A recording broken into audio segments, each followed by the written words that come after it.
পরিস্থিতি আমাকে 10 টাকা বাঁচাতে 20 মিনিট হাঁটতে শিখিয়েছে। টাকার অভাবে না খেয়ে শুয়ে থাকা শিখিয়েছে। বন্ধু মহলের আড্ডা থেকে অজুহাত দেখিয়ে একা থাকতে শিখিয়েছে। টাকা না থাকলে শখ করা নিষেধ এটা বুঝিয়েছে। প্রিয় জিনিস হাসি মুখে ত্যাগ করা শিখিয়েছে। পরিস্থিতি আমাকে বন্ধু, মানুষ, প্রিয়জন চিনতে শিখিয়েছে। যত মানুষ চিনতে পারবেন তত একা বাঁচার ইচ্ছা বেড়ে যাবে, আর বুঝতে পারবেন একাকিত্ব কখনো বেইমানি করে না। মানুষ জীবনে দুইভাবে ঠকে। প্রথমত ভুল মানুষকে বিশ্বাস করে, আর দ্বিতীয় নিজের দুর্বলতা অন্যের কাছে প্রকাশ করে।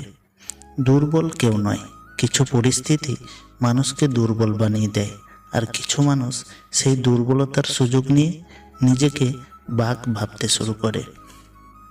যে ভদ্র সে ভদ্রতার খাতিরে চুপ হয়ে যায়, আর অভদ্র মানুষটা ভাবে ওর জবাব দেওয়ার ক্ষমতা নেই। বেঈমান কখনো অনুতপ্ত হয় না, স্বার্থপর কখনো কৃতজ্ঞতা স্বীকার করে না, আর সুবিধাবাদী কখনো কারো আপন হয় না। আসলে কি জানেন, বেশি বিশ্বাস, বেশি আশা ভরসা আর বেশি ভালোবাসা মানুষকে কষ্ট আর দুঃখ ছাড়া আর কিছুই দিতে পারে না।